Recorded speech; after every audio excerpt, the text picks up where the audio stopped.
The question is, can you stay true to yourself and be in touch with your family or perhaps close people in your life, co-workers, someone you kind of have to see every day, but you don't feel being in truly resonance with them? Can you be in that room, in that space, without disowning yourself? Or do you live in the universe where you always have to choose, it's either me or them? And so in order to stay true to myself, I need to cut off those people. I need to ignore them. I need to block them. I need to make them disappear from my life. If you want to learn how to stay true to yourself, no matter who is in the room, then this video is for you. Welcome to my channel. My name is Sylvia Salow, and I guide visionary souls into the embodiment of their fullest potential. Family relationships, or any kind of relationships where you have to see the other people, can be tricky. I have seen people well into their 40s, 50s, 60s, even 70s who still are hiding or isolating themselves because they don't know how to hold their energy around people who may be triggering them. And if you are cutting yourself off connections in your life, it quickly becomes a habit. You cut yourself off from everyone, but then you find yourself being isolated. And let's face it, there are many chapters in your life where it's really nice, to walk it with other people. So the solution isn't always to isolate yourself, although that's something you may have to do at some point for a certain period of time. The aim is how to stay true to yourself in every single room you enter. And so if you have felt like when you are with your family that you are losing yourself, or you are losing your voice, or you are not able to kind of like force through what you want, and other people don't respect you or even don't care about you and your perspective or your experiences, then it's time to shift your perception. But let's first look at it from a spiritual perspective.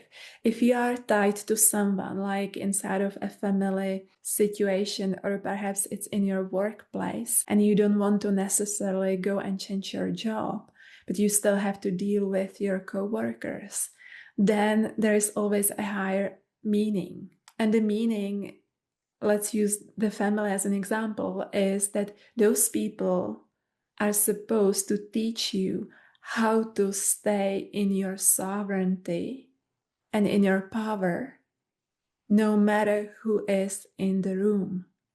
If you are a visionary soul, then likely you had to learn this lesson early on in your life, so that later, when you are an adult, you can guide other people through your gifts, or you can inspire people and not always hide and run away. So see your family not as teachers of love necessarily, although there may be some. See them as your teachers of you owning your power, you owning your sovereignty. You were brought together because in your soul's history, your past lives, you have likely experienced moments when you let go of your power because of some authority, or maybe just the time was such that it was not possible for you to freely share yourself. And that's something that your soul wants you to let go of. So those people you experience this like very extreme tension with, where you feel like everything in you wants to shrink and collapse, are the people who are perfectly triggering your soul, so that you do have to step into your power and your highest potential in this life. And the key to do that is stop waiting for them to unconditionally love you. See them truly as your teachers in how well you stand in your sovereignty and your power, because this is the soul agreement you have together. And once you accept this, it will set you free, because you will see those interactions with your family as an opportunity to truly see where you are at. Can you own your voice? Can you own your choices? Can you stand in your power without shifting, changing, collapsing, no matter who is in that room with you? If you can do that, then you can do it anywhere with anyone, and it will set you internally free. All of it, all that experience is ultimately for you to experience internal freedom. Why is it so difficult to face your family members on some like lower level? Is because you are afraid of their emotions. That's the reason.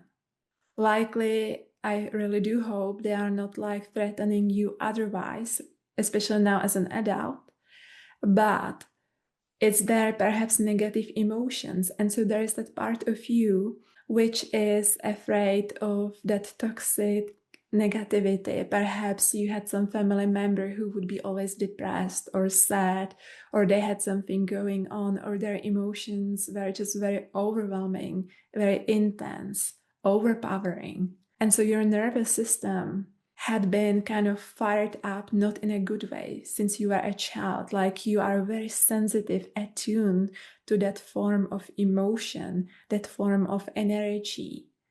And it felt like too much for your system to handle. And so the solution for you was to get away from it, which is the right choice for a period of time.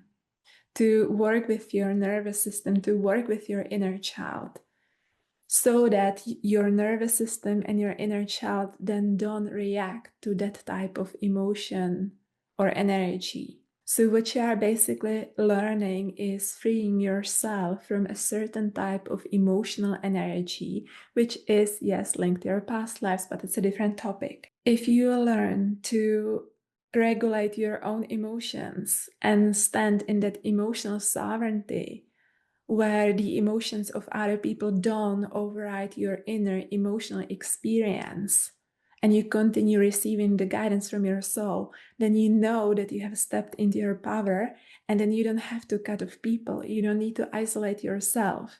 Instead, you actually become the frequency, the energy that overrides the energy of the room. So once you have learned this internally, it's an inner job always, then you can go to any room, and if you want, you can override the energy of that room so that other people will start rising into your consciousness. This is what the higher self-consciousness, or also in other words, the queen or the king consciousness within, does. There is another video on my channel on the queen king consciousness. I invite you to watch after this one. So once you embody this, you will not be, soaking in other people's energies, just like you have learned it as a child. Obviously, there was no other option.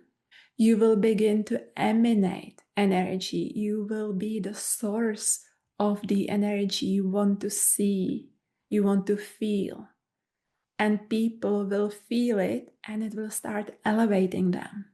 And then it doesn't matter, whether there is someone depressed, negative, whatever in the room. They will not display that aspect of themselves to you when you are in that room. And so it simply will not be a part of your experience. But before you get there, I invite you to do a simple thing. When you are facing those triggering people, see it just as a mirror, see it as an experiment. Just see and observe and witness what is happening emotionally within you, and go within. You don't always have to react and keep the conversation going with them necessarily. Instead, see the value in going within and seeing, okay, what does my inner child need from me in this moment to feel safe around this type of emotion or energy? What is this triggering within me? and what my inner child wants from me to feel being validated, held, and loved. So I want you to use, perhaps it's a family reunion or it's a team meeting or whatever situation, just set a simple intention. I want to be a witness, the observer, and see which part of me wants to fully heal in this moment, in this meeting, and what's happening within me energetically and emotionally that I'm ready to release. Witness. Don't get involved into that energy, because if you start reacting to that energy, it's that person who is overriding the energy in the room. It's not your higher self, and it's likely not their higher self. So the overall energy collapses, it lowers. Instead, I truly invite you to be the witness, the observer, and see what's happening within yourself and what does that mean to you. Release the other person off the hook. It's not about them. It may be started with them for you in this life, but it's never been about them. It's been always about you. How to find and experience emotional freedom no matter where you are. And if you are completely new to this type of work and you don't know where to begin, inner child healing, emotional healing, truly like sitting, being present with your emotions, with your inner self, figuring out what you need to feel safe, loved, validated in that moment. You can also do somatic work.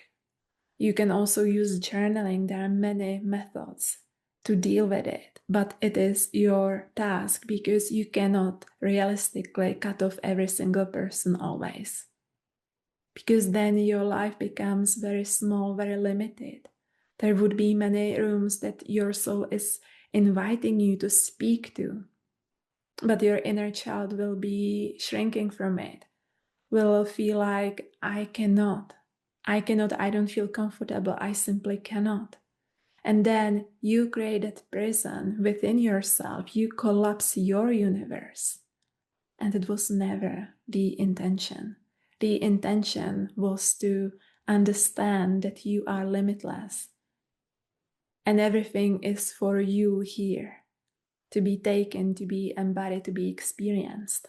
So if you enjoy this type of content, let me know in the comments below. I would love to hear from you.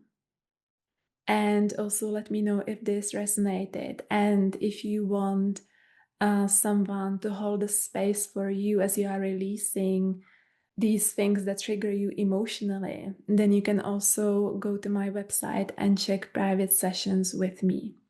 Thank you for watching, and I see you next time.